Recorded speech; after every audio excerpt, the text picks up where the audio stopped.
pediatría y el día de hoy vamos a hablar de mononucleosis infecciosa. Pues como todos sabemos, la mononucleosis infecciosa pues es una enfermedad frecuente que está caracterizada pues por una triada clásica que es faringoamigdalitis, fiebre y adenopatías. Para hablar de una mononucleosis infecciosa sin complicaciones, aparte de la triada, hay otros signos y síntomas que son linfadenopatías generalizadas, pero vamos a ver que más frecuentemente vamos a encontrar cervicales, vamos a encontrar linfocitos atípicos en el extendido de sangre periférica, petequias palatinas, en algunos casos hepatoesplenomegalia y pruebas de función hepática elevadas. Para nosotros como pediatra en formación es difícil el diagnóstico ya que la mononucleosis infecciosa tiene unos síntomas inespecíficos y que muchas veces pueden ser iguales a múltiples procesos infecciosos, entre ellos citomegalovirus, toxoplasmosis. Además vamos a ver más adelante que hay diversas manifestaciones clínicas que son menos frecuentes, que la aparición pues nos va a dificultar el diagnóstico, por lo que el diagnóstico, aparte de ser clínico, debe estar basado también en paraclínicos y pruebas microbiológicas. Para hablar de la epidemiología de la mononucleosis infecciosa, el 90% pues, de los casos de mononucleosis infecciosa van a ser causados por el virus de Epstein-Barr. El 10% restante lo va a causar citomegalovirus, el herpes virus humano 6, el virus del herpes simple tipo 1 y en ocasiones el virus de la inmunodeficiencia humana. La prevalencia del virus de Epstein-Barr es a escala mundial aproximadamente del 95%. Y otro dato importante es que la mononucleosis infecciosa tiene un patrón bimodal. ¿Qué quiere decir que sea un patrón bimodal? Hay diversos estudios que reportan pues, que el virus presenta en la edad de primoinfección en los países en desarrollo, se va a dar pues, en los primeros años de vida, y en los países desarrollados el contagio va a tener lugar predominantemente en la adolescencia, aproximadamente entre los 3 y los 17 años de edad. Estos últimos, pues los adolescentes, entre el 50 y el 70% van a desarrollar mononucleosis infecciosa. Sin embargo, pues vamos a ver que la prevalencia va a variar principalmente de acuerdo a las características sociodemográficas, a cambios culturales entre países. Para hablar de la historia y el desarrollo de cómo se dio esta enfermedad, aquí están una serie de fechas importantes. Las primeras reseñas pues, de mononucleosis infecciosa son debidas a Filatov y Pfeiffer. El término de mononucleosis pues, fue introducido desde 1920 por Sproul y Evans. Ellos describieron pues, un síndrome que lo caracterizaron por fiebre, por linfadenopatías, fatiga y linfocitosis.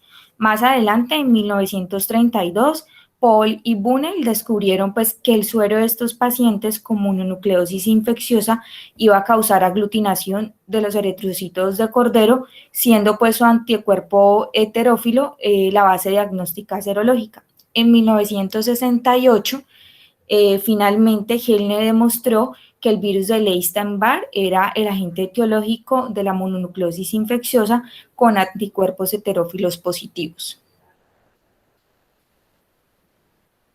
Para entrar en el tema como tal y hablar de la etopatogenia, tenemos que decir pues, que el virus de Epstein-Barr, o también llamado herpes virus 4, pertenece a la familia Herpesviridae. Se va a componer de un núcleo de DNA bicateriano lineal, va a estar rodeado, como pueden ver en la imagen del lado derecho, por una cápside icosaédrica, por un tegumento de proteínas y finalmente por una envoltura viral con glicoproteínas. Existen dos tipos, el tipo A, que es el más frecuente en Occidente, y el tipo B, que se da en África Central. A ellos lo van a diferenciar diferentes genes. Ambos tipos van a ser indistinguibles pues, por pruebas serológicas convencionales. Para hacer la distinción, valga la redundancia, entre A y B, es necesario electroforesis pues, en gel o productos de digestión del genoma. Es la única forma de verlo. Importante con este virus es que va a tener un tropismo, el virus de Epstein-Barr va a tener un tropismo fundamental por los linfocitos B, o sea que es linfotrópico, por las células del epitelio oral, por las células del epitelio paratiroideo y por células del epitelio cervical uterino.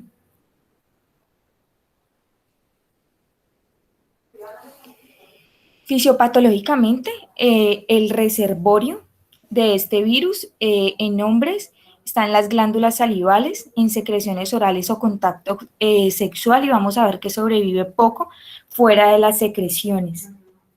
Al lado derecho ven el tipo de población y la tasa de excreción orofaringea. Vamos a ver cómo en personas seronegativas para el virus de Epstein-Barr, la tasa de secreción pues es cero. En adultos sanos seropositivos, la tasa de excreción orofaringea es entre el 12 y el 25%, con presencia de tumor sólido 27%, infectados por VIH 50%, con mononucleosis infecciosa de 50 a 100% y pacientes en estado crítico con leucemia o diferentes tipos de linfoma de 74 a 92%. Para hablar de la fisiopatología de la enfermedad como tal, esta es una gráfica pues, que resume como los dos momentos importantes o las dos fases de la fisiopatología de la mononucleosis infecciosa. Entonces, en la orofaringe, el virus de Epstein-Barr lo que hace es infectar directamente las células B en reposo o infectar las células epiteliales. Esto a su vez, estas células epiteliales a su vez pueden infectar las células B. Durante la infección primaria, pues estas células B infectadas por el virus de Epstein-Barr sufren una infección lítica con producción pues, de niveles del virus o expresan complemento de proteínas virales latentes, que esta es como una primera fase.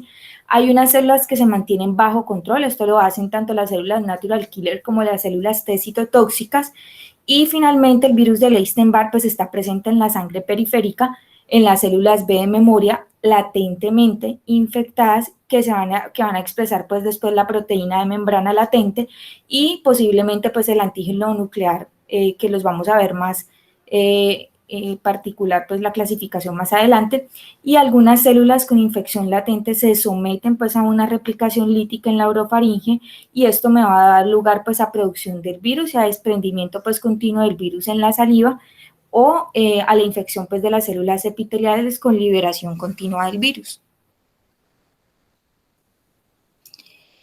El periodo de incubación del virus de Epstein-Barr en las mononucleosis infecciosas de 1 a 3 semanas, en jóvenes es de 30 a 50 días. La literatura habla que puede haber una media más o menos de 10 días. Hay un periodo prodrómico de 1 a 2 semanas donde vamos a encontrar malestar general, fatiga, mialgias, cefalea, diaforesis, fiebre y dolor abdominal.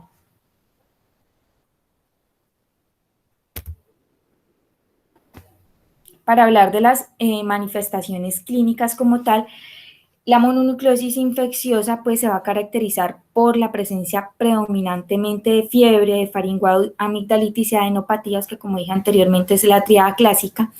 En los niños la infección primaria es a menudo asintomática. Esta fiebre pues suele ser la primera manifestación de la enfermedad y la odinofagia al principio pues va a ser pues como el motivo de consulta para niños. Podemos encontrar además linfadenopatías cervicales, podemos encontrar hepatoesplenomegalia, exantema maculopapular morbiliforme o petequial generalizado, podemos encontrar edema palpebral, neuritis óptica, en algunos casos más raros pero descritos en la literatura podemos encontrar síndrome de Guillain-Barré, parálisis de los pares craneales y meningoencefalitis como manifestación de una mononucleosis. Aquí están los signos y síntomas más relevantes de la mononucleosis en orden de porcentaje o de presentación. Entonces vamos a ver que el dolor faríngeo es característico y se presenta en el 80% en el 82% de los pacientes. Vamos a encontrar linfadenopatías que, como dije anteriormente, generalmente son cervicales, faringitis en el 84% de los casos, fiebre, que es una fiebre bifásica ondulante que puede llegar a perdurar hasta 4 semanas, anorexia, esplenomegalia, hepatomegalia, enantema palatino o petequias palatinas, ictericia en un menor de los casos y exantema, que puede ser un exantema que generalmente es morbiliforme, que es un rash cutáneo que la literatura lo ha descrito como maculopapular difuso. El diagnóstico, para hablar del diagnóstico de mononucleosis infecciosa, entonces acá está descrito como paso a paso cómo podemos hacer el diagnóstico. Hay que tener en cuenta pues que la clínica es muy importante. Este diagnóstico se realiza pues basado en la sintomatología del niño, en los hallazgos hematológicos, en las pruebas microbiológicas, dentro del hemograma, que es muy importante. Vamos a encontrar una linfocitosis generalmente mayor al 50%, vamos a encontrar unos linfocitos atípicos mayor al 10% y una prueba serológica positiva para virus de Epstein-Barr.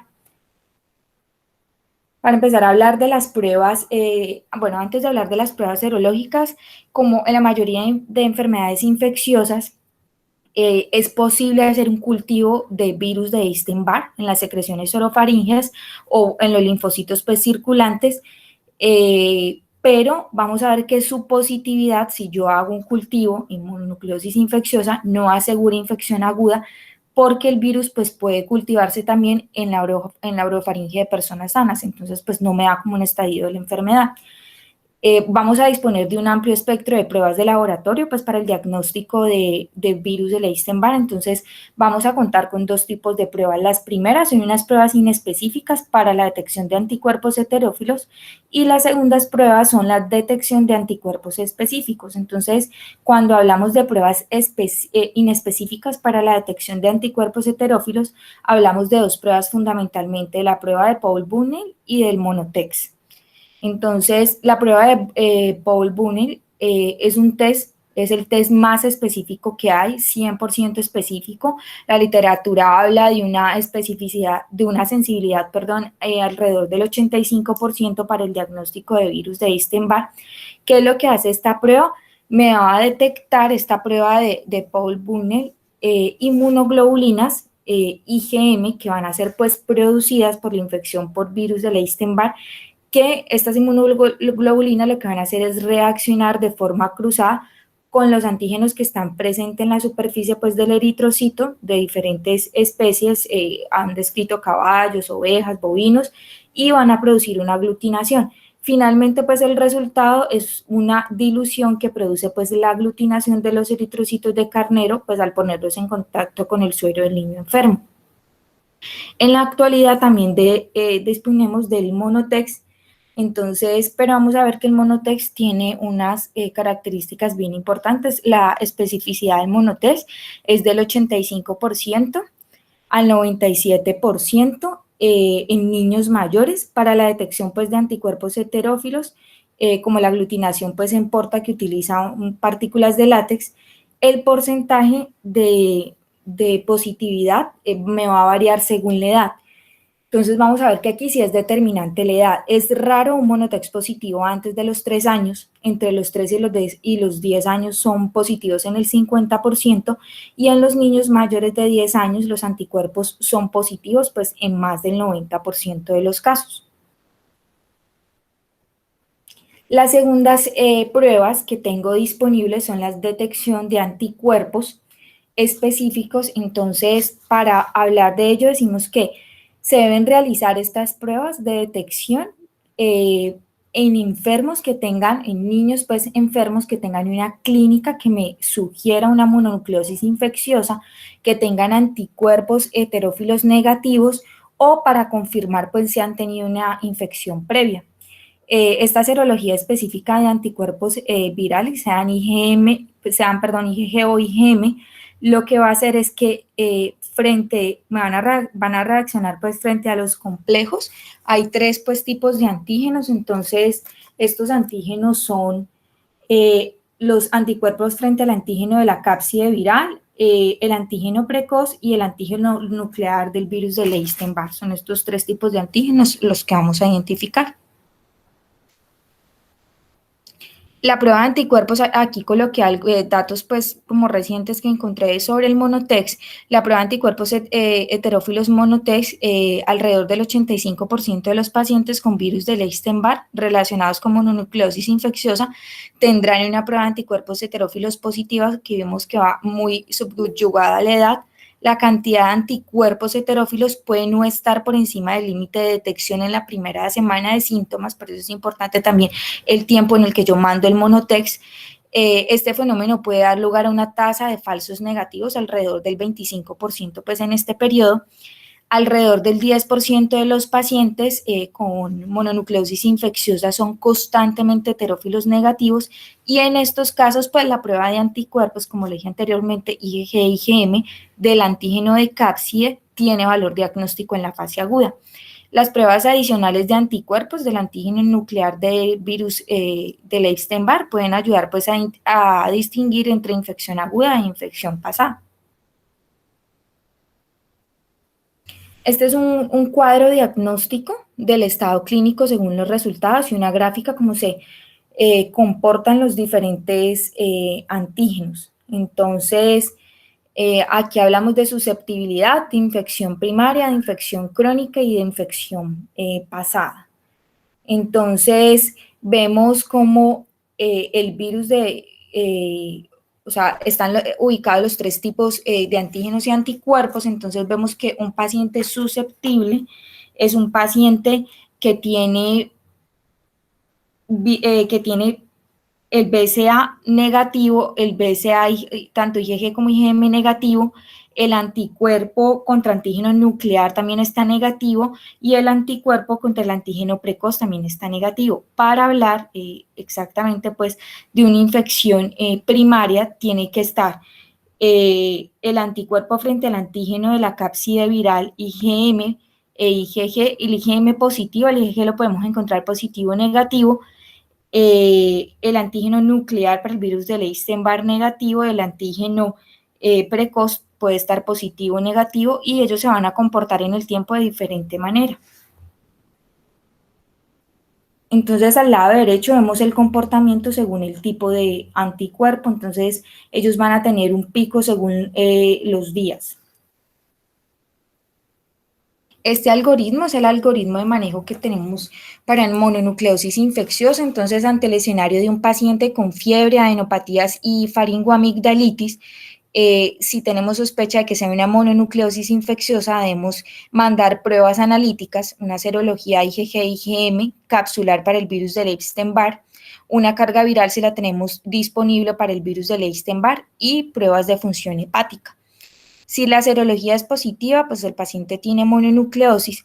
Si la serología es negativa, tengo que pensar en otras patologías que sean compatibles con este cuadro clínico. Entonces, podemos hablar de citomegalovirus, de VIH en primo infección, de virus del herpes, de toxoplasmosis y otros.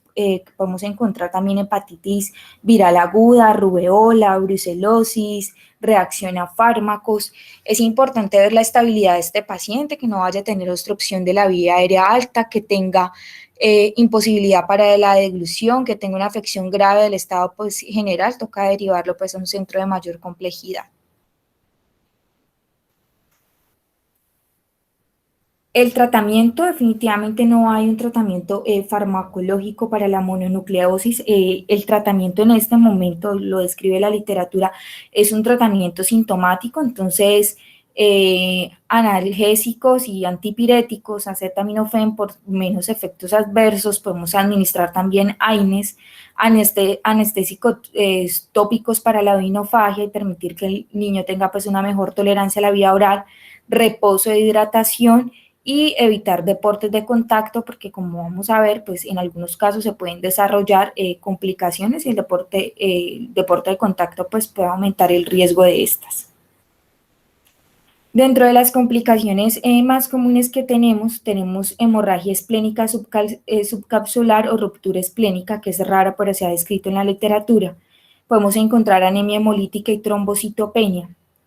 Podemos encontrar tumefacción de las amígdalas que me puedan generar una obstrucción de la vía aérea, por eso es importante ver el estado general del paciente. Podemos tener compromiso neurológico, podemos tener casos de encefalitis y meningitis aséptica, y podemos tener también síndrome hemofagocítico como manifestación de una mononucleosis. En esta diapositiva, esto es de un artículo del 2019 que publicaron canadienses, donde dice que las complicaciones tempranas de esa mononucleosis infecciosa, la lesión del parénquima del tejido hepático va a ser común. Cerca del 75% de los pacientes pediátricos me van a exhibir pues un aumento 2 a 3 veces de la ALAT durante la fase aguda de la infección, con niveles que van a volver pues a la normalidad después de aproximadamente 3 semanas. Además, describen que la enfermedad hepática colestásica y la hepatitis crónica debido a la infección por Epstein-Barr son complicaciones raras, pero que se han descrito, y se han notificado también casos de insuficiencia hepática como pues un resultado fatal, incluso en pacientes inmunocompetentes, por lo que siempre es aconsejable pues solicitar pruebas de función hepática en el momento del diagnóstico y durante el seguimiento de estos pacientes, independiente que el paciente esté pues estable. El pronóstico de la enfermedad, los síntomas vamos a ver que generalmente van a remitir a las 2 o 4 semanas. No realizar actividad física por lo menos durante 4 o 6 semanas son las recomendaciones que da la literatura, y vamos a ver que las linfadenopatías y la fatiga van a persistir hasta aproximadamente 6 meses.